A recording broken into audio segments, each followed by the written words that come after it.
introduce Dr. Scott McArt, who oversees the DICE lab for honeybee studies and the Cornell Chemical Ecology Core facility.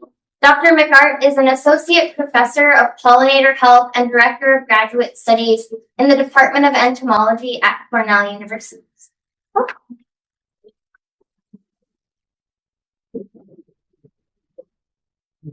Well, thank you guys for staying. I guess I'm in charge of trying to keep you awake after lunch. I'll do my best.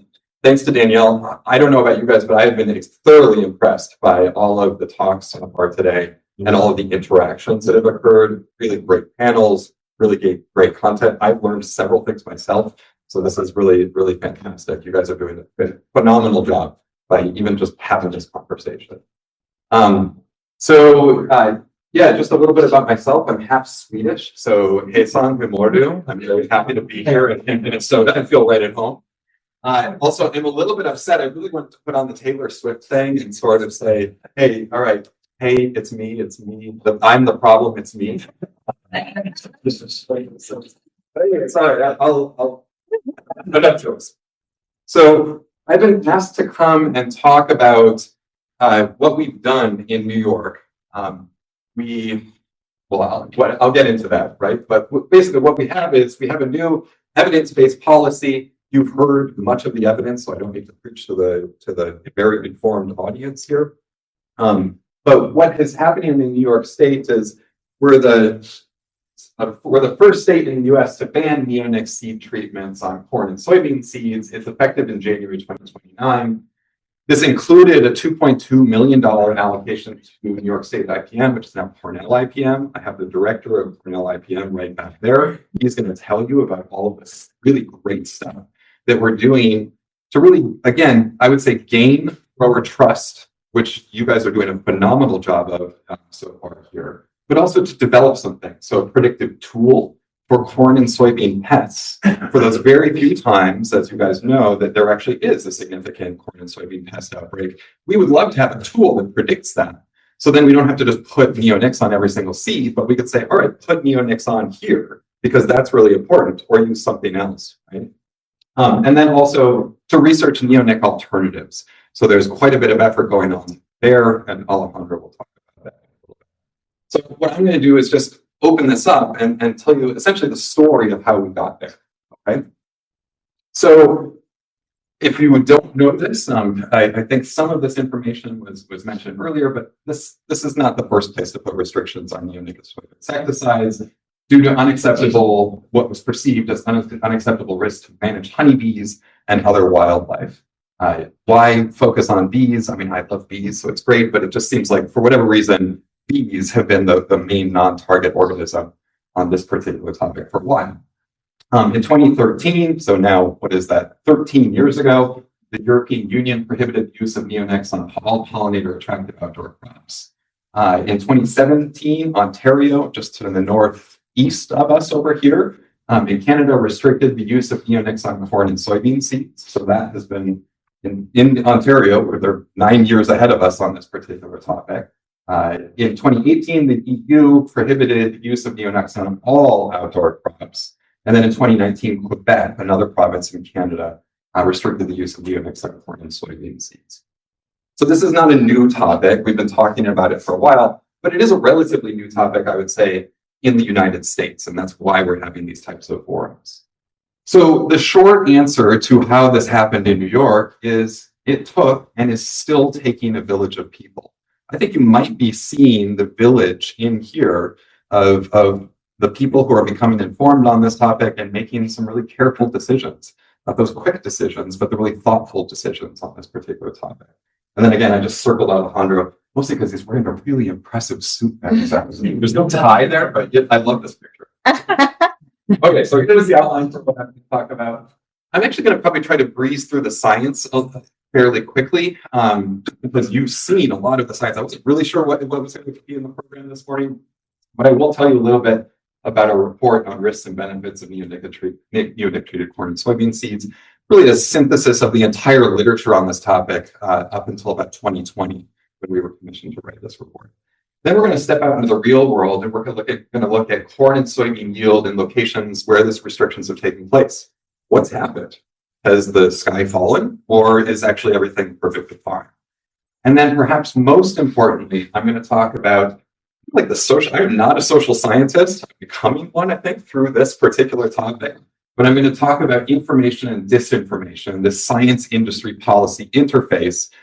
We went through some things that gave me some gray hair in New York State.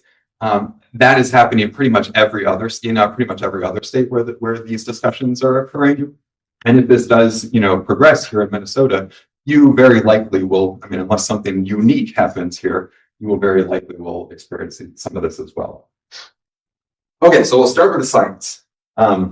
Should I go over here and I'll preach to you guys? Okay, so I'm a pollinator guy who, again, got wrapped up in various toxicology things. And I always start with this slide. People in the beekeeping world know this fairly well, but if you don't know the beekeeping world, beekeepers are having a really hard time. So annual loss rates when CCD occurred, does everyone know what CCD is? So pollen collapse disorder. This was a huge thing around 2006 to 2010, where all of a sudden bee losses sort of came to national and international level attention. Loss rates at that time for annual losses were about mid-30%. Okay. A lot of folks from the public come to me and say, hey, we kind of figured it out now. Our bee losses actually totally fine. No, actually, if anything, you can see the upward trend in losses here. Last year, loss rates were 56% across the country. Okay, so of all the colonies in the United States, 56% of them was lost. That is staggering, right? Like more than half of the honeybee colonies in the United States were lost last year. In Europe, we've done a really good job of looking at the wild pollinators as well. So as part of our state's pollinator protection plan, a lot of folks, not including me, went out at this New York Natural Heritage Program and looked at all of the trends for historical populations of pollinators and how does that compare to 4 years of data that was collected on these contemporary populations. And what we found from this, here's the one sort of headline quote, using conservative criteria, 38% of New York State pollinators are at risk of extirpation from the state. Okay, so this is the thought that, okay, the trends are looking like things are not going well for wild pollinators in addition to this. Okay, this is the other slide that I put into all of the talks that I give on pretty much everything, including neonicotinoids. Pollinators are having problems for lots of reasons. It is not just neonicotinoid insecticides, okay? Just so we put that on the table here. We're talking about neonics today, but it is a lot of things, right? It's pests and pathogens, especially that for honeybees up there. That's actually probably problem number one for honeybees. Some people would agree with me, some people would not. Climate change, habitat, management practices, and pesticides, right? So yes, pesticides are a problem, and yes, neonics are a problem. They are not the only problem. But they are a problem that we can potentially do something about. Okay, so along those lines, along those lines, we were asked, I was commissioned by the Cuomo administration. Governor Cuomo, Andrew Cuomo did some horrible things with early women. He did some break-ins as well. So those things was like he really wanted to know. This administration really wanted to know, what do we really know about neonicotinoid insecticides? He had been hearing some things at about the time that his state pollinator protection plans were being implemented. So he reached out to Cornell at that point and said, listen, we would really like you to develop a full risk-benefit analysis, looking at the risk to pollinators from neonics, but also the economic benefits in every single application context in which neonics are used. It's a lot more than just field crops, right? So neonics are the most used insecticides in the world in field crops, fruit crops, vegetable crops, ornamentals for landscape management, and actually conservation and forestry as well, to control invasive pests. So I teamed up with Travis Grout here. Big shout out to Travis. He took the economic benefits side. He's an agricultural economist. And then I took the pollinator risk side. This thing took us 2 years to write. It's 432 pages. I fully understand you do not want to read 432 pages, so we summarized it in 4 pages right here. I read a monthly column for the American Bee Journal, and here's the link right here. I think this is actually in your packet, a 4-page summary of basically what were the take-home messages. And I'll show you that here as well. Okay. So again, I don't want to dwell on this too much because you guys have seen a lot of stuff on the science, but just to orient you to what did we do in those 432 pages, we summarized the box here. We summarized a lot of literature. It was a giant review paper, is what we did. We had a few original studies in there, but basically we said, listen, if we really want to know the global understanding on this topic, well, let's synthesize the global literature on this topic. Hence why it was 432 pages. So we compiled every relevant study published in the peer-reviewed and university extension literature. That was 3 for risk pollinators. It was 327 peer-reviewed studies that have looked at either effects of neonics in pollinators or exposure to pollinators in and around all of these application contexts. And for benefits to growers, this is why I was happy to only have 327 studies.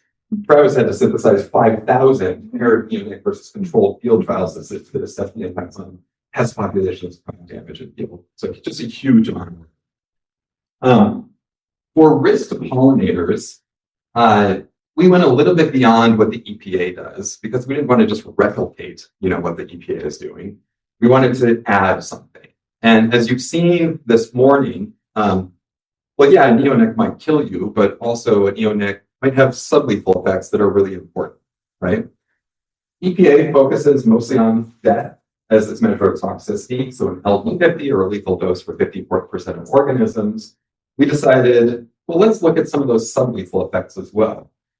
I would say very great introduction of the human health, especially side of things, this one. But yeah, here's a question for you guys. Would you be concerned if something you ate didn't kill you, but it made it so you couldn't have children? Anyone say no to this? Right? Of course. So I would say the same thing is really important for how I've introduced this whole topic. We're trying to address a problem, and the problem, at least from a conservation standpoint for pollinators, is changes in pollinator populations, right? It's not just that the bees are dying, it's that we're losing them. Populations are disappearing. As everyone knows from the intro biology course, you guys remember this, right? So VNDT, your change in population is just births minus deaths. I mean, you know this intuitively too, right? Like, of course, you have more grandparents that unfortunately pass away, your family shrinks. You have more grandkids, your family grows. Same concept, right? So we know that pesticides impact the ability to reproduce before killing bees. At lower levels, they are impacting the ability to reproduce before impacting death of bees. So that sublethal response is particularly important. Hence why we focused on that particularly for this analysis. Right? Okay, so I'm not going to show you all the results because it would take way too long, but since we're talking about field crops, here's the entire literature up until 2020 synthesized and put on one graph. Okay, so is there risk pollinators near corn and soybean fields? So if pollinators are close to corn and soybean fields that are trying to neonic seeds, is there actually risk? So I'm showing on the y-axis here, this is field crops exposures as a portion of the LOIC, or the lowest effect concentration from the entire literature on this, for impacting behavior, physiology, or reproduction of bees, okay? So if any of the values are above this proportion of 1, that means by definition, yeah, there is risk. It could impact behavior, physiology, or reproduction. All the data below, no. It means that, okay, yeah, you found neonics there, but it's at a level that would be below what would actually be predicted to have an impact, okay? So some of these thresholds that I was talking about with the aquatics in the morning. So where did the data fall out? Unsurprisingly, it's a mixed bag, right? It's not like all the time pollinators are exposed to really harmful levels of neonics. Some people out in the public might tell you that, right? And some people in the public might say, no, never. But where do the data actually fall out? It's a mixed bag. So 74% of the time, impacts on physiology. So some of the things that we saw, for example, with human health this morning, impacts on things like cellular respiration, or various molecular things that are going on in the organism. 58% of the time impacts on behavior. So homing ability of the bees to get back to the colony, to be able to groom their nest mates, etc. And then this key response, and I did circle it here, 37% of the time, about a little over the third of the time, negative impacts on honeybee reproduction. Okay? If we're worried about populations of pollinators using honeybees as a model organism here for the simple reason that that's where the vast majority of data is taken. Yeah, about a third of the time. Okay, so again, I'm preaching to the choir here since you guys had this entire wonderful morning, but why focus on neonic usage in corn and soybeans? Here's a photo that I took on the way back from one of our samplings where we were doing an experiment. The dust that's getting picked up during planting, we've talked about that a bit this morning. Well, I think we saw some of this data this morning showing that the lion's share of neonicotinoid use in the United States, and that includes the world as well, is on these seed treatments. Very tiny amount of neonic that's on each seed, but it's on almost every single seed that's planted, and almost every single seed that's planted has it on there, at least for corn. For soybeans, maybe a little bit less. But so here is corn, maize right here. Here is soybeans in orange here, and you can see up until 2011, which is where this data from Maggie Douglas synthesized. Up until 2011, yeah, you can see that the vast majority is on these seeds. Okay, here is the most recent study to look at this and published in the peer-reviewed literature to look longitudinally at what neonic usage has looked like in the United States. And what you can see here is, wow, we figured it out in 2015. Actually, boy, no problem, right? Well, we stop taking data, right? So it's kind of like COVID. You stop testing for COVID, you don't see COVID. Well, you stop looking for neonic usage in 2015, and well, it goes away. We know that's not true. This is just when we stop taking data on, again, this treated article exemption, where we don't actually, put this data into public databases. Somewhere in there is where that neonic usage probably is. If you expand that out to 2025, actually it's somewhere off the slide here. I actually have no idea how much neonic use is going on. Our country currently does not currently monitor the major use of the most toxic insecticide used in the USA, right? And it's mostly coming from seed treatments. Hence, again, why we're in this room talking about this, at least from a non-target effects, perspective. Okay. Again, we talked about this a little bit this morning. Here's just a beautiful diagram that Christian Krupke and John Tucker have in a publication. Check out this publication if you're interested in aquatic invertebrates, for example. That's really where they focus on, understanding where is all this stuff going and what it could be impacting other than just pollinators. We did talk about that a little bit this morning. I'm curious to know the 20% data and where that came from. Most of the literature, that's from you? No, actually working on publishing that right now. Great. So the vast majority of studies up until that's quite a bit higher actually in the target plant than in what's in the literature. Typically in the past, it's been about 2 to 3% uptake. So quite a bit lower than the 20, but I'm sure there's quite a bit of variation depending on crop, variety, all that kind of stuff. So about 2 to 3%, at least if you believe this, the literature up until that study is taken up by the target plant. 2 to 3% of the neonic is lost to dust. So that's what you're seeing, kicked up in addition to the dirt, dust in that photo earlier. And then 90% plus is going into the environment. Okay. Well, I guess the dust is going to the environment too, but seeping into the environment, into groundwater, into surface waters, plants, non-target plants, they're systemic, they're taken up by, the plants, potentially going into pollen and nectar, et cetera. And then again, since I'm focused on bees, oftentimes, again, it's like 95% of the neonic-ish is going potentially impacting these non-target organisms. Okay. So what's happened since 2020 when we published this? Has any science linked neonics to pollinator declines? Yes, actually, there's one excellent study. There's actually quite a few studies on this, but I'm going to highlight one. It's by my colleague, Melissa Guzman. We just hired at Cornell. Yes. She's absolutely fantastic. She's a data scientist. So she dug into something called iNaturalist. Does anyone use iNaturalist here? almost everyone. Well, I mean, a lot of people really do. Maybe everyone in this sort of captive crowd probably loses on. Well, she used your data. If you took any pictures of bees and uploaded any data, she used all of the iNaturalist data that looked at longitudinal trends in pollinators across the entire United States. And then what she said is, all right, she's got enough information from 1,081 species of pollinators to really look in detail at like what are the trends? Is it increasing? Is it decreasing? Is it staying stable, etc.?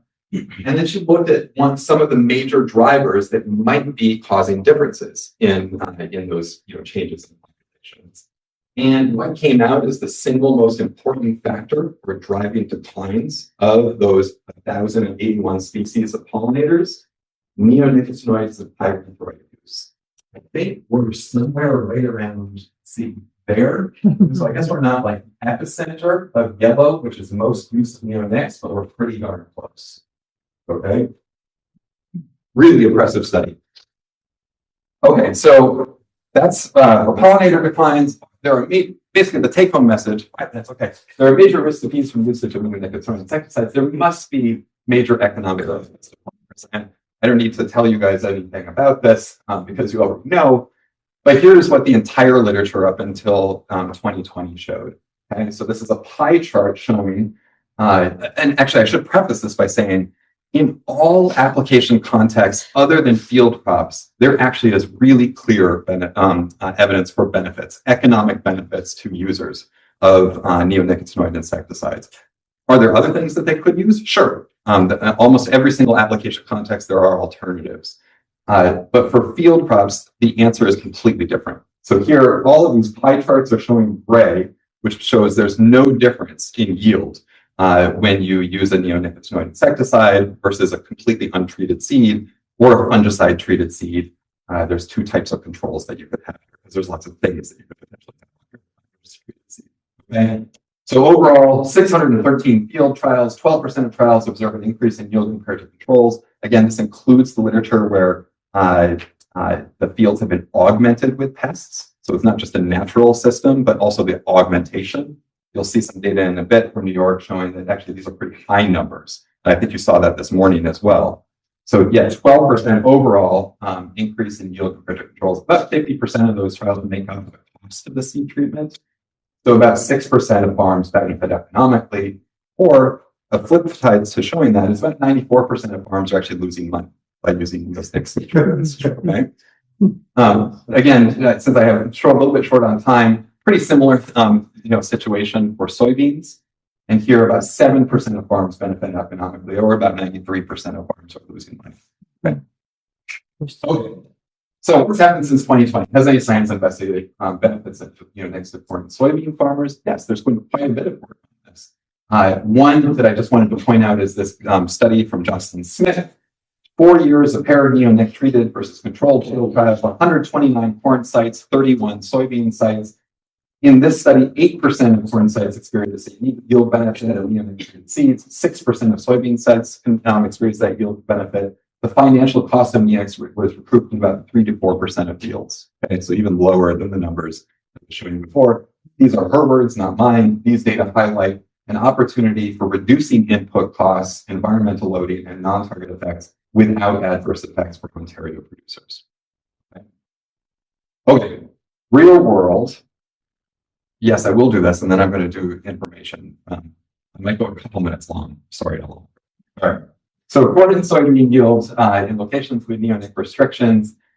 Basically, the EU, there's no difference in yield pre and post restrictions. What I'm showing you here is corn yield in Ontario since restrictions occurred. So to the left, this is corn yield in bushels per acre, and then also corn production. So total corn production for Ontario on the right, and then on a like acre per acre basis on the left. And you can actually see that, actually, no, it's not just that, there hasn't been an impact on yield. Yield has actually statistically increased. It's a statistically significant increase post restrictions that yield has actually improved. I showed this slide in a recent presentation where someone from Bayer Crop Science was there, and his comment was, well, I wonder if we hadn't banned neonics, if the slope would be even higher like that. Very interesting. Okay, that's corn. Here's soybeans. And soybeans, same thing. So statistical significant increase in yield, both on bushels per acre and also production, post neonic seed treatments. Okay, so I think this is sort of the key point. This is the key take-home point. I think this has been mentioned a couple times this morning here. And I would say this is like sociologically what we're talking about, right? The biology is pretty clear. Thank you. They use them as inexpensive crop insurance. This is David Fisher, head of New York Farm Bureau. A Herbert Field crops technology. Seed treatments are inexpensive crop insurance. This is really what they're being used as, is inexpensive crop insurance. It's not that there's no risk from the pests. It's just that it's very low, right? Okay. Final thing, information, disinformation. I'll give 2 anecdotes on this, and then I'll turn it over to Alejandro. Okay, so when we did this full report, this was actually during COVID in 2020. So there's a picture of me in my tiny room talking to people on Zoom, because that's what we did in COVID. We had 27 meetings with about 200 policymakers, government officials, and staff over the course of about 12 months. Julie Suarez, who is there with our current governor, Kathy Hochul, was instrumental in this. So really sort of trying to help take the science to policymakers and a lot of other folks who were interested in this topic. I was also asked to testify, give public testimony at our New York State Legislature. There was a hearing on this in New York State. So here's a picture of me testifying to the legislative committee on this particular topic. So I presented some of this information that we did in the report, and here was a comment on the Cornell report from a bear scientist who actually came right before me. So the comment on the Cornell report, it was incomplete. In the absence of a defined approach, they just said there's the presence of a neonicotinoid, there must be an effect. That's not risk assessment, that's presence equals hazard. If that were the case, none of us would be here. Being happens 10 times more toxic to humans than neonics, but we drink it. I have no idea what he was talking about. But what was really important here is that, he's basically calling out our science and saying that we didn't do a good job. Presence of the neonicotinoid was equated to hazard. All right, so you guys saw this slide, right? Is that presence equals hazard? No, it's not. All of that data right down there is presence that does not equal hazard. So he was basically trying to undermine trust in science and scientists. That is common, right? That has occurred since tobacco, right? How did tobacco stay into the vernacular and into use? Some of it was due to these folks from industry going and trying to put thoughts in people's mind that undermine trust in science and scientists. Okay, same with a lot of other environmental issues as well. I remember hearing that and thinking, "Oh my God, this is real, right? These guys actually do this." Okay. I tried my best to explain why that critique was unfounded. I think I was actually unsuccessful. I think that critique was very successful for the same reason that it's successful in almost every other topic that addresses these types of thorny issues. Okay. The Birds and Bees Protection Act failed in the New York State Senate in early 2023. Okay, so in mid-2023, numerous legislators felt the bill needed another shot because it was based on sound science. Numerous op-eds started appearing in the media in fall 2023, and I'm going to show you just one example, and then I'll finally end it. Okay, here's an article in the New York Post that was published, an op-ed from Dr. Henry Miller. New York farmers' futures depend on a single hopeful decision. So here's the text. Henry Miller, here's a picture of him from Wikipedia with his poodle. He's a medical doctor. He's never researched neonicotinoids. But here's what he said. Activists led legislators with a single Cornell report from 2020 with serious credibility problems and plausibly concluding neonics are unnecessary. Its flaws include the absence of any new research, confusion about key concepts such as the differences between toxicity and risk, reliance solely on lab studies rather than real-world field data, and the failure to understand the difference between systemic and foliar uptake. It also lacked any consideration of actual pesticide use patterns by New York farmers. Was any of that true? No, none of it was true. Right? So I approached Cornell actually Cornell approached me. I didn't even know this was published, but Cornell approached me and said, wow, there's some like really strong things being said in this article. Is any of this actually true? I said, no. So we approached the Post and said, could we publish a factual correction on this? The Post declined twice to publish this. So I had a relatively large Twitter following at the time. And I was advised by our communications folks at Cornell Cals to post something on Twitter. So this is what I posted. And I won't read you the whole thing, but I will read you just the top and the bottom. So a recent article in the New York Post by Ken Miller clinical report, Neonicotinoid insecticides by New York State has serious credibility problems with 5 scientific flaws. I'm writing to say that simple facts, which anyone can read by clicking the link for a report, discredit Mr. Miller's claims. So we go through there and just sort of pick apart. I mean, we actually spent like half of a report talking about pesticide use patterns. Right? So clearly that was not true. There you have it, 5 supposed scientific flaws in the report, 5 succinct explanations why Mr. Miller's claims are baseless. The pesticide company Monsanto previously drafted an industry-friendly article for Mr. Miller to publish under his own name.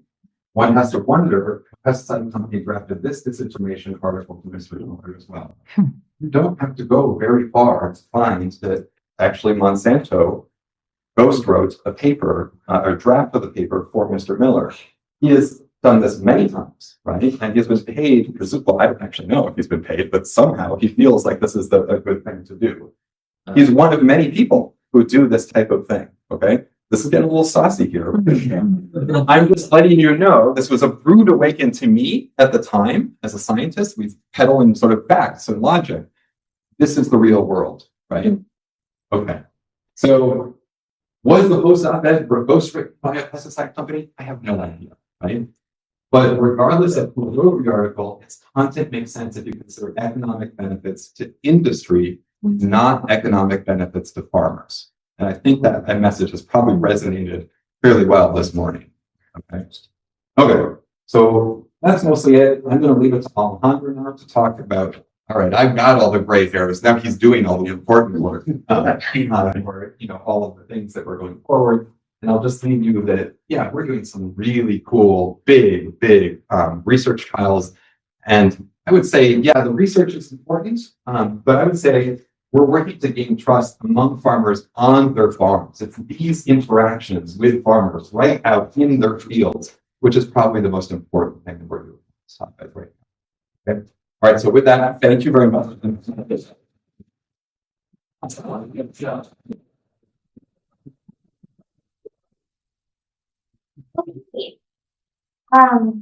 Last but certainly not least,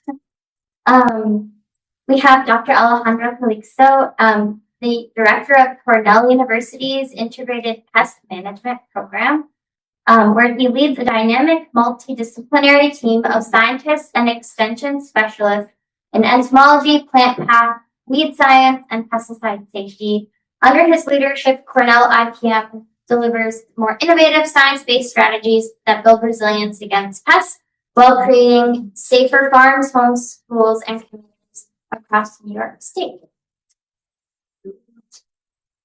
Thank you. Good afternoon. And Danielle, Madison, thank you so much for the invitation. Every time there's an excuse to leave dark New York, and at least we got some sunshine yesterday. So I grew up in Colombia, so that's the reason I have this super cool accent. It's to the 2 hours of sunlight that we get in 6 months in New York. And so thank you so much. And we're taking a lot of things back to New York. This has been a really good day for Scott and myself. And so what I'm going to try to do today in the next 2 hours, right? Let's just kind of share some of the experiences that we have in New York, and just looking how Scott has grown that white hair in the past 5 years, and kind of basically taking the report that led to the legislation. And after the legislation, there is a lot of groundwork that we need to do. And that's the topic of this presentation, is how we're going to support the growers when that legislation goes in effect in 2029. So the first thing I want to do is explain very briefly the legislation that we have in New York. whoever wrote that legislation, oh my goodness, it's all around the world right now, but it's also different pieces. And so I want to try to explain that legislation, and then I'm going to share some of the work that we're doing, research and extension efforts in New York State. So the Birds and Bees Act, as you heard Scott, I mean, it took a few years for the state to pass and sign the legislation that is called the Birds and Bees Act. It was introduced in 2021. And again, a lot of that information came from that report that Scott presented today. And it is the first legislation in the US that is going to prohibit the use of neonicotinoid seed treatments in field crops, corn, wheat, and soybean. It was signed by the governor in December 22nd of 2023. So it's been almost 2 years. And I cannot tell you how many versions of that legislation went from 2021 to 2023. So at some point, it was including all commodities. And at the end, the main focus was on field crops. And there is a section that I'm not going to talk today that impacts the use of neonicotinoids for ornamental and turf for non-agricultural production. So the one that impacts field crops is the section 371101 in the Environmental Conservation Law. And I'm just going to read exactly what it says. It says it will prohibits the sale, use, or distribution of any corn, soybean, or wheat seeds coated with neonicotinoids, and they specify the active ingredients: clothianidin, imidacloprid, methoxam, or any other neonicotinoid. And that legislation will go in effect January 1st of 2029. So it is not a blanket ban, which means that growers, they will be able to get access to those seeds that are treated with neonicotinoid seeds. There is a waiver process. And part of that waiver process, it really falls on IPM and Cornell, because it involves doing a risk assessment, a pest risk assessment, and completing an IPM training. So another thing I want to mention is, I got a lot of questions about corn. So corn, I always say that, yeah, it impacts field crops, but it also impacts vegetables. And I say vegetables because sweet corn is corn. So that legislation, it will impact sweet corn as well. So we're preparing as well growers in the state of New York, sweet corn growers, because they're going to have to comply with this legislation. So it's the legislation, it sounds very complicated. It says the grower will need to complete a pest risk assessment. And remember, you heard Anthony this morning when he mentioned IPM, and it's all about risk, right? We need to understand what is the risk. And if there is a risk, then we have these different options to address that issue. That's kind of going back. If you think about it, it's a really novel way to go back to IPM, basic IPM principles. And it's probably the first time there's legislation in the US that has this IPM component built in.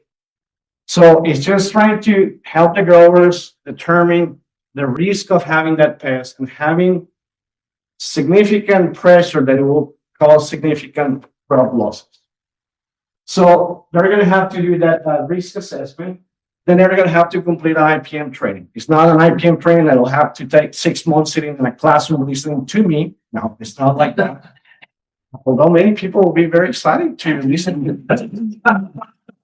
But no, it's just going to be a very simple IPM training, some basic IPM principles, and trying to educate the people, the growers, about just trying to understand the risk. And I just keep saying these, and it's like, we need to define what is the risk and then make a decision what to do to address that issue. And it's like, and I use that example, and I visited with different seed companies, and actually they took this very well. It's like you waking up in the morning and taking 600 milligrams of ibuprofen, thinking that you're going to have a headache in the afternoon.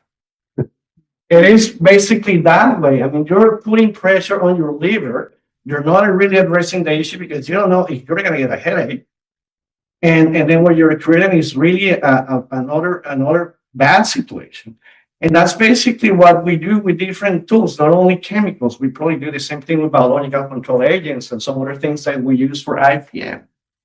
It's just that we need to understand the risk before we use that tool, not the other way around.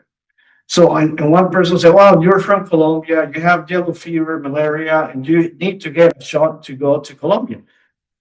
Yeah, that's not a prophylactic approach. They know what is going to be the risk of you getting bitten by a mosquito and getting that disease. So that's why they're recommending for you to get a yellow fever vaccine. I mean, that's the way probably that's the way we do things when we go to the doctor. So it's really a novel way to do these things. And it's also, at some point, we think it's going to save some money as well. Because we're probably paying for something that we don't need. So anyway, so they're going to have to complete the best risk assessment, the IPM training.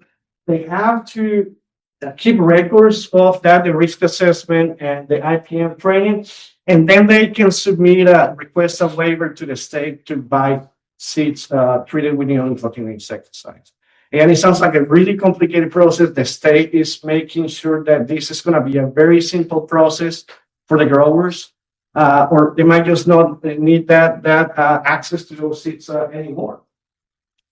That the waiver, once they issue the waiver lasts for 2 years, and so after 2 years, if they want to continue getting access to the seed treatments, they're going to have to do that process again. So right now, so this was coming all the way up from the government. So they basically instructed Cornell University to develop the risk assessment tool, develop the IPM training, and basically develop a platform for the growers. So again, that goes live in 2029. We've been just 2029 is just around the corner. We already have a system in Cornell IPM that is called Neuro. It is a pest forecast system where you can predict different pests and different crops and make you some IPM decisions. So that risk assessment tool is going to be hosted in that system, a new one, the network of environment and weather applications. You can also complete your IPM training, which we have already developed in collaboration with Scott and one of his students. And also, we're going to continue collecting data about the damage. What is the trying to determine the risk of different pests across the state on field crops.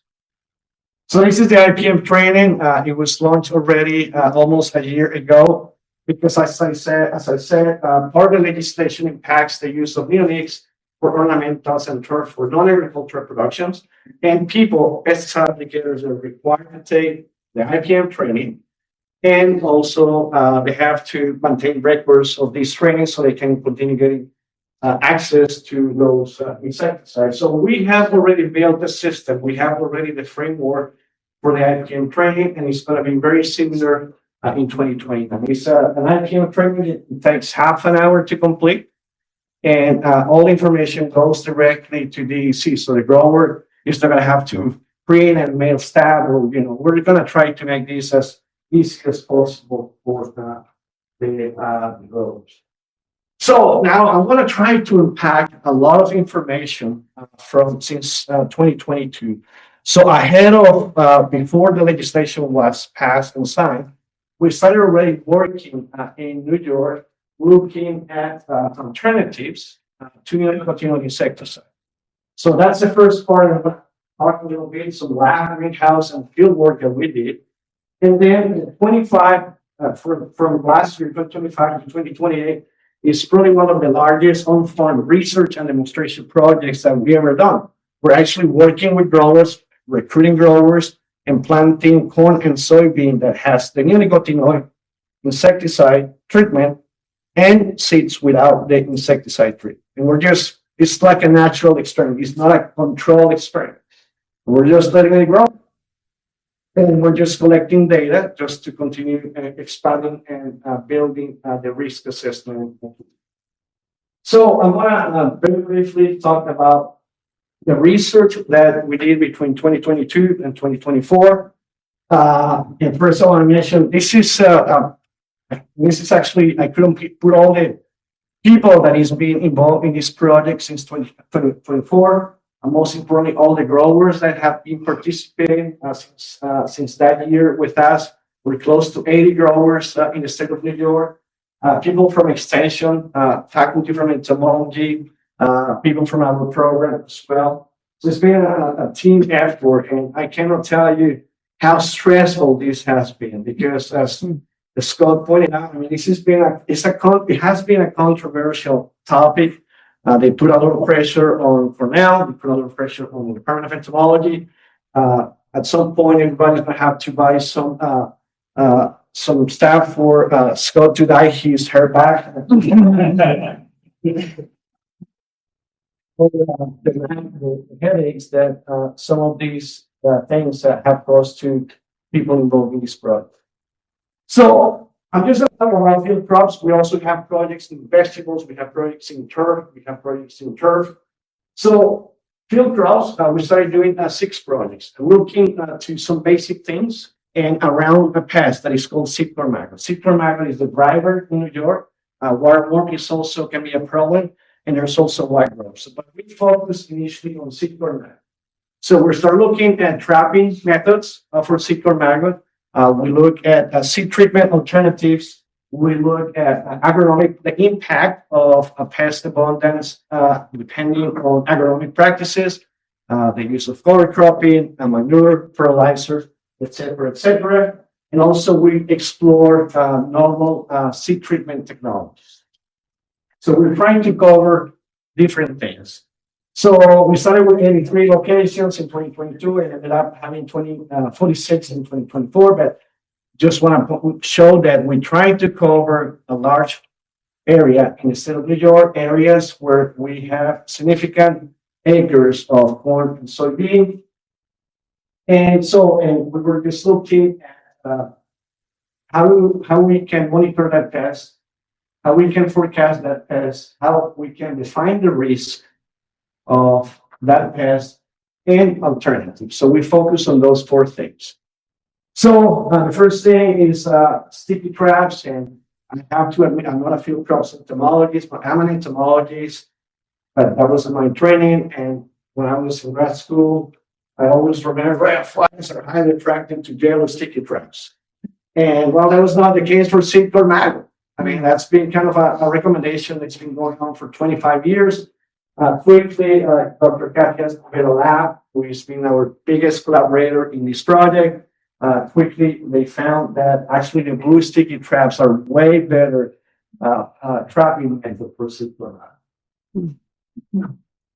Then we start looking at models that predict the Sycamore maggot. So there's already a degree day model.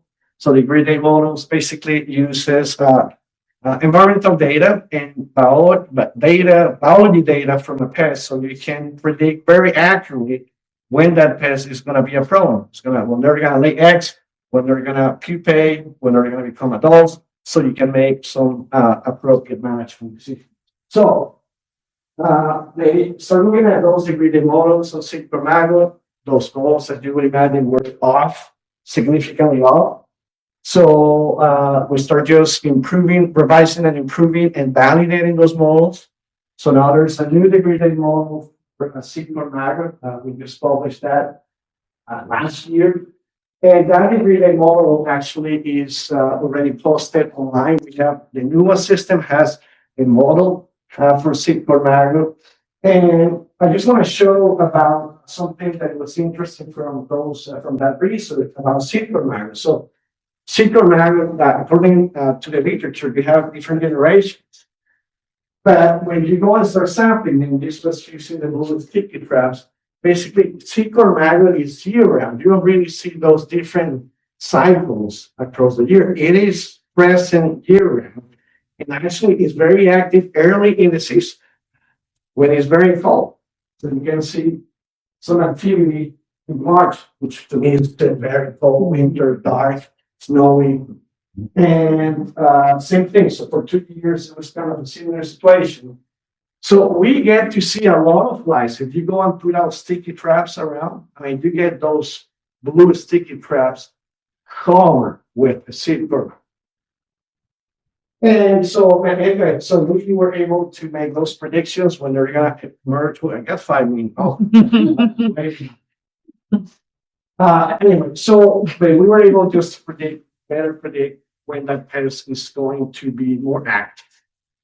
Now, with all the information, we updated that model is already online. This is free access to the growers.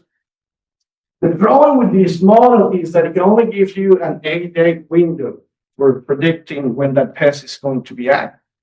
So for complying with the legislation, we need a model that can at least make a prediction 6 months in advance. And the reason is because the growers, they need to place the order in the fall.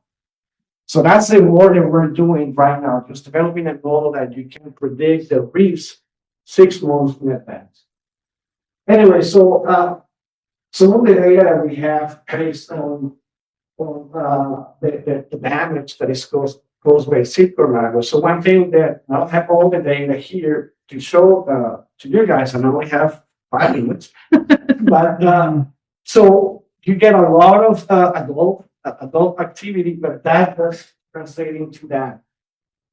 So that's from a small plot. So we look at corn, soybean, and lima beans. Seed corn matter, someone was asking about, if there were some crops and cover crops that were more attractive to the pest. With seed corn matter, they really like legumes.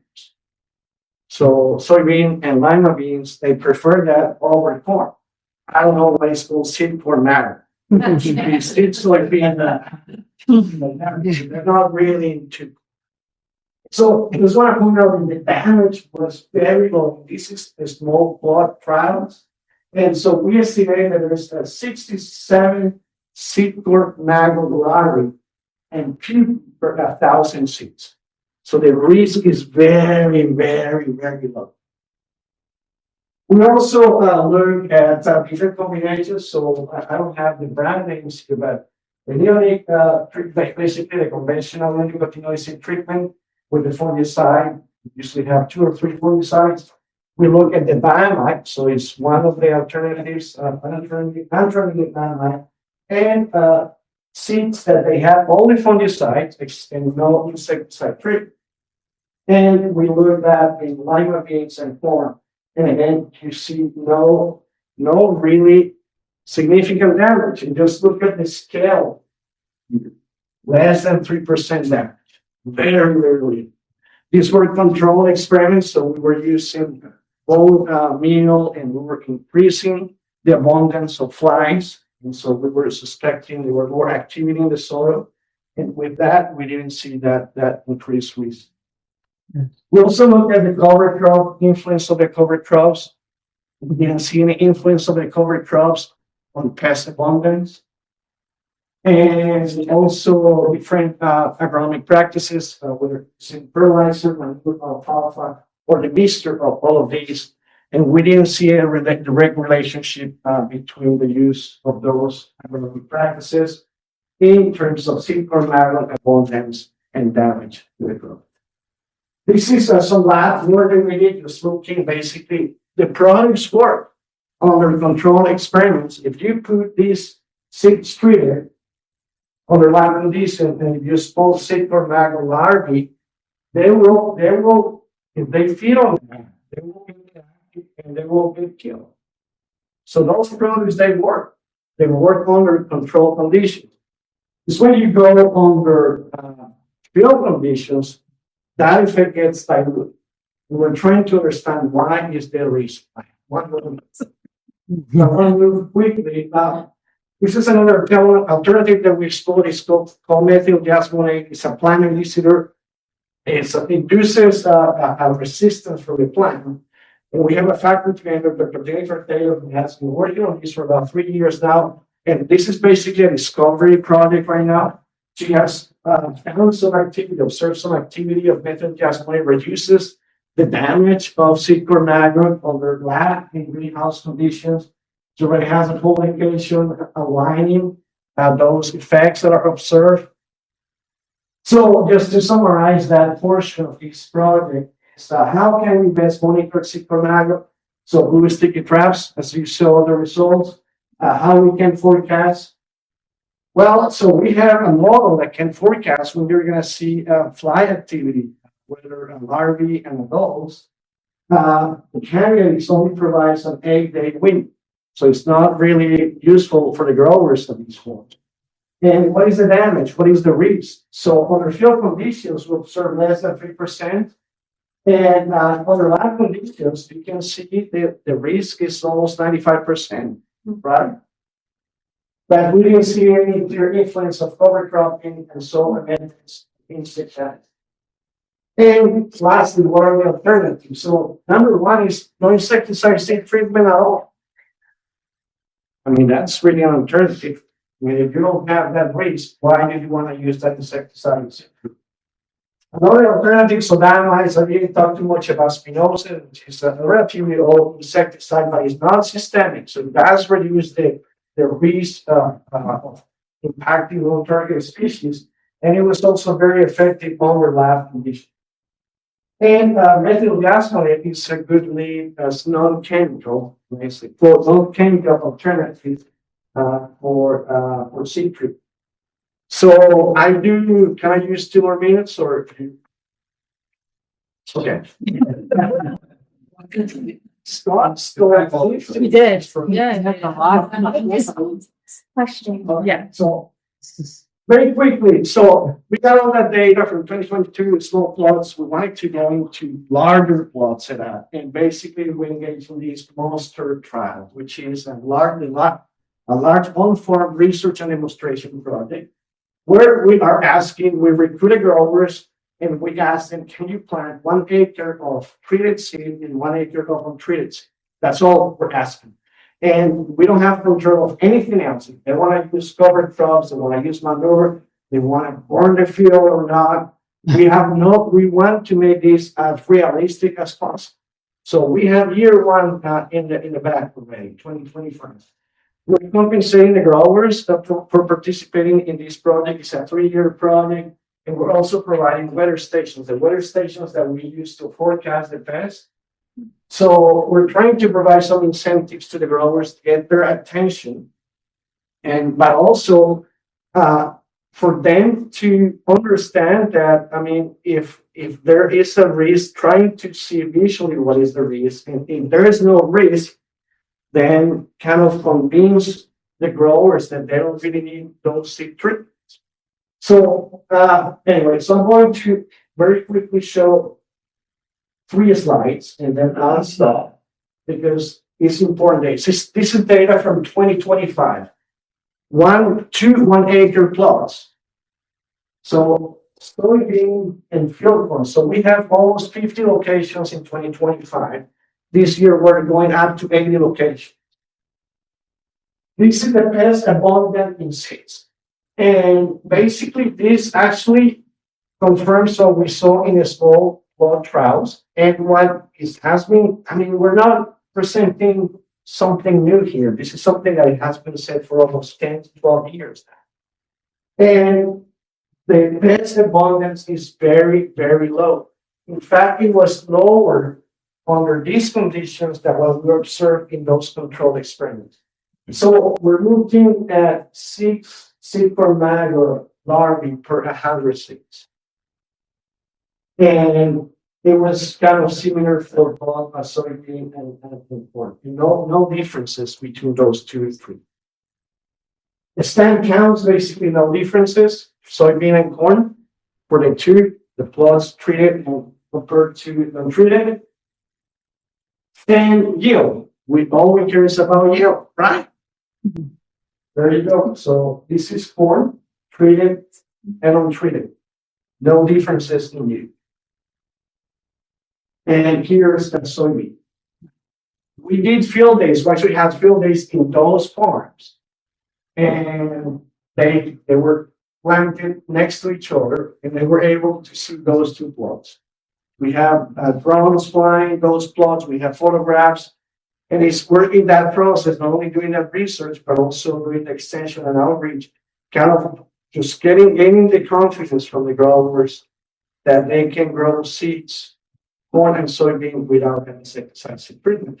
And Scott was in those some of those field days. The growers that came to those field days were skeptical, absolutely skeptical. After 3 hours, they used I think I should really not only the insecticides and treatment. And this is year one. We have 2 more years of these. We're expanding into more farms. We're doing more research, exploring some other alternatives, and okay, we're developing that risk assessment tool, which is kind of a tricky, and I hate to say this, but it's being probably the hardest part of this project because we need data to create that model, but we don't have enough data because the risk is that low that we cannot develop that model, which is a problem because the legislation says they have to use a risk assessment tool. We still don't have a risk assessment tool. Anyway, so I'm just going to stop here. Thank you so much.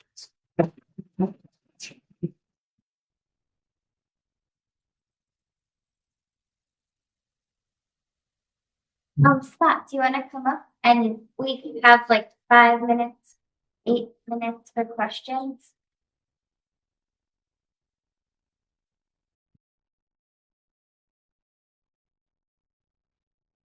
Go ahead. What type of risk assessment is missing when creating a risk assessment tool? Because there's a lot of risk assessment peer-reviewed studies all over the world, especially in the Northern Hemisphere, bee scrubs, or the insects that have these scrubs.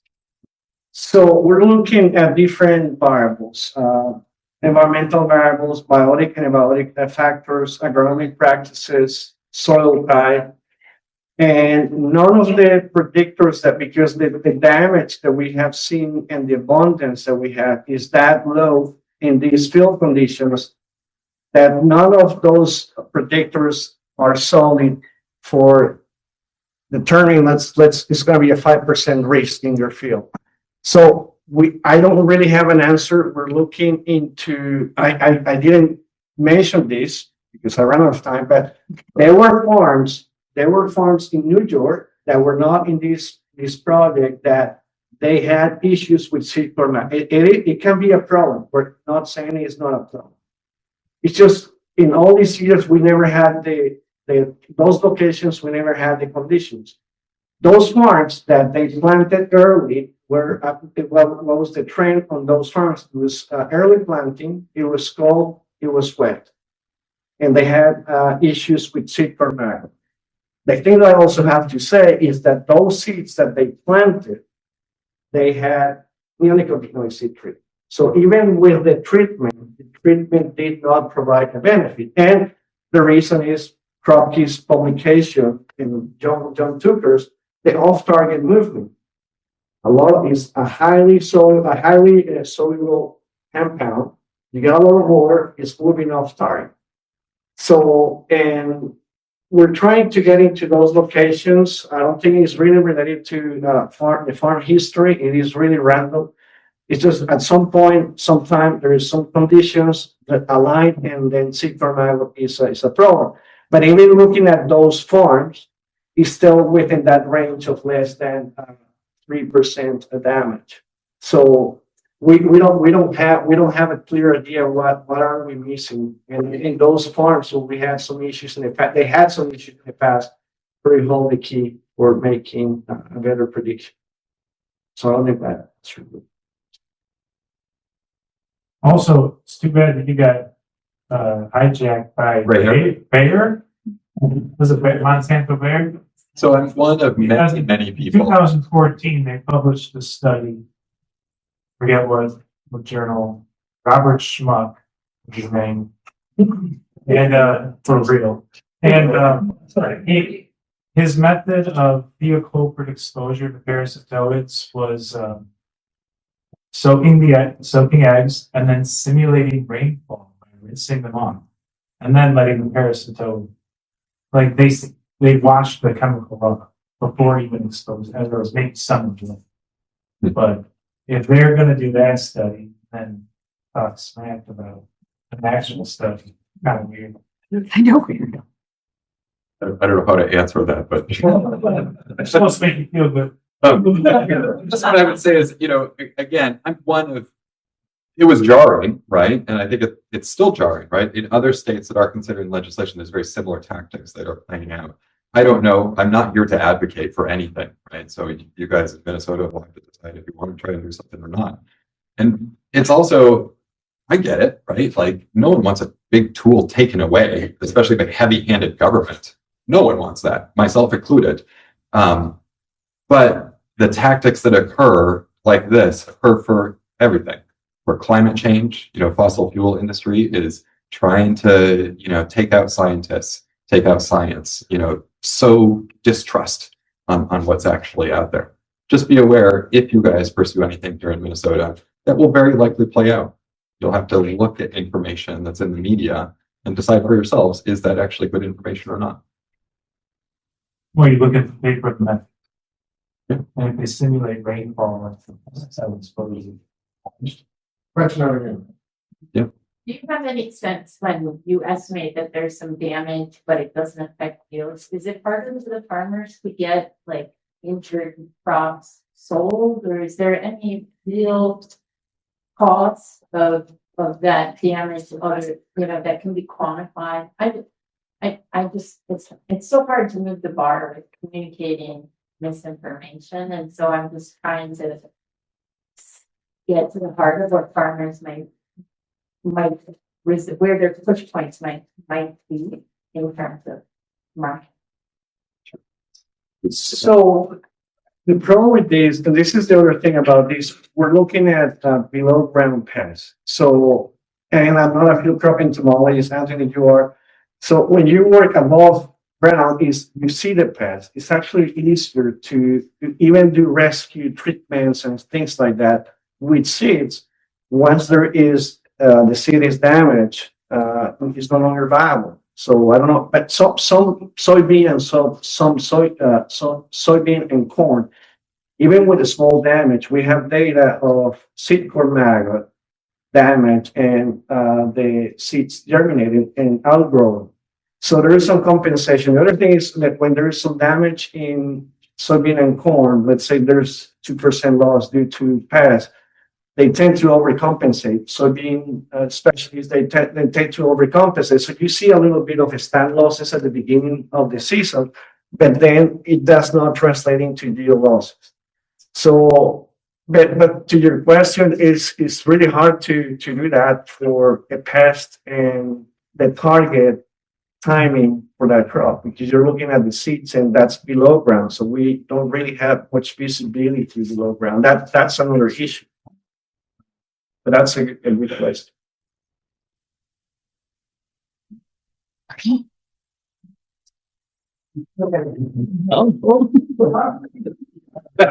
We got a list.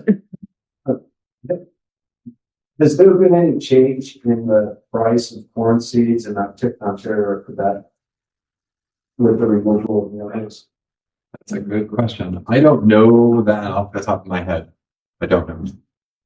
I don't know, and yeah, I have a feeling that in large companies they won't change the prices. Once you have that price there, it's really hard to bring it back. Yeah. But I don't know. Is there anyone else in here that knows the answer to that question? You do know the answer. Okay, great.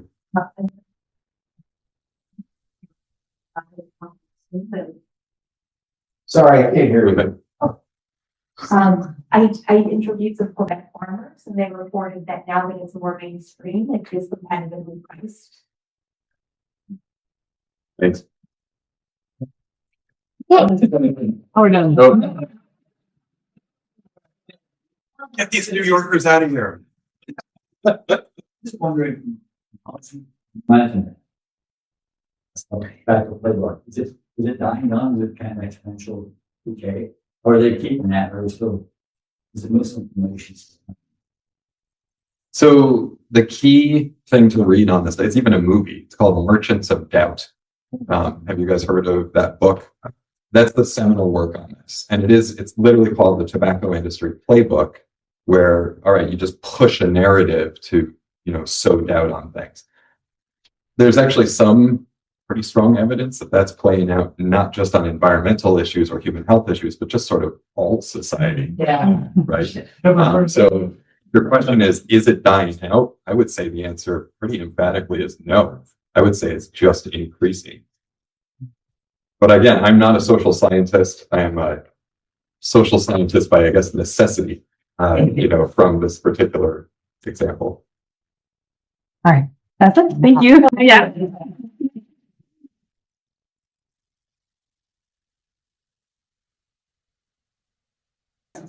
I just want to say, first off, thank you to everybody who made the trek here, and I think this really shows the value of independent research and thinking, and also the value of community university partnerships. We had different ways of knowing at the table. We had farmers, we had seed dealers, we had students, we had faculty from multiple universities, and really just how do we have these good faith conversations that help us get out of some of these traps that we maybe are inadvertently subject to, and set a clear path forward based on the best of our university and community knowledge and working together. So again, thank you for a beautiful day of learning and being together on this topic. So thank you.